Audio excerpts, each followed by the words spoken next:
আসসালামু আলাইকুম। ওয়ালাইকুম আসসালাম। আসসালামু আলাইকুম। ওয়ালাইকুম আসসালাম। দেখেছিস তুই কার ব্যাগ মাথায় নিয়েছিস? এই শোন। জি, আমাকে বলছেন? হ্যাঁ, আমার এই ব্যাগটা আমার বাড়িতে পৌঁছে দিবি চল। সরি, আমি কেন আপনার ব্যাগ নিতে যাব? তুই নিবি না তো কে নিবে?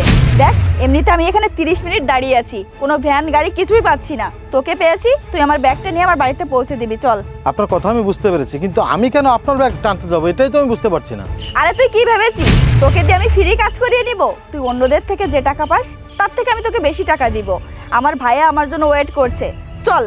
আরে আপনার কথা ভুল হচ্ছে, আপনি এই তুই এত কথা কেন বলিস? চল তো তাড়াতাড়ি চল।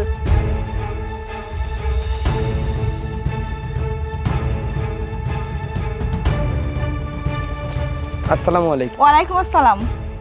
আসসালামু আলাইকুম। ওয়ালাইকুম আসসালাম। দেখেছিস তুই কার ব্যাগ মাথায় নিয়েছিস? এলাকার লোক আমাকে কতটা সম্মান করে। আসলে আমার ভাই হচ্ছে এই এলাকার নেতা, আর এখানকার যে এমপি আছে না, তার সঙ্গে আমার ভাইয়ের অনেক ভালো সম্পর্ক।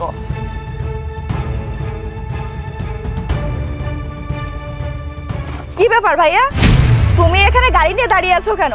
আমাকে আনতে যাওনি কেন? সে কখন থেকে আমি দাঁড়িয়ে আছি, কোনো গাড়ি কিছুই পাচ্ছিলাম না, তারপরে ব্যাগটা ওকে দিয়ে নিয়ে এসেছি। আসসালামু আলাইকুম ভাইজান। আরে ভাইয়া, তুমি সামান্য একটা কুলিকে সালাম কেন দিচ্ছ? ভাই কেন বলছো? তুমি এই এলাকার নেতা, আর একটা নেতা হয়ে কেন একটা কুলিকে সালাম দিচ্ছ? চুপ কর, তুই এসব কি বলছিস? তুই জানিস উনি কে? উনি আমাদের এই এলাকার এমপি, আর তুই ওনাকে দিয়ে সব কাজ করিয়েছিস। কি বলছো ভাইয়া? উনি আমাদের এখানকার এমপি? ভাইজান, আমি আমার বোনের হয়ে আপনার কাছে ক্ষমা চাচ্ছি। আমার মনে হয় ও না বুঝে আপনার সাথে খারাপ আচরণ করে এই কাজগুলো করেছে। আমি ওর ভাই হয়ে ক্ষমা চাচ্ছি, আপনি প্লিজ ক্ষমা করে দিন। ভাইয়া আসলে ঠিক কথাই বলেছে। আমি ছোটবেলা থেকে কানাডায় থাকি, তাই আমি আপনার সম্পর্কে অবগত না।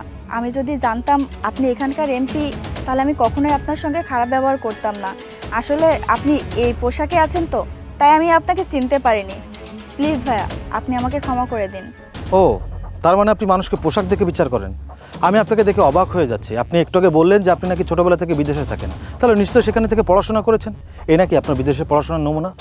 আমি যতটুকু জানি বিদেশে উন্নত পড়াশোনা হয়, সেখানে মানুষকে এটা শেখানো হয় কীভাবে মানুষের সাথে ভালোভাবে কথা বলতে হয়, কীভাবে মানুষের সাথে ভালোভাবে ব্যবহার করতে হয়।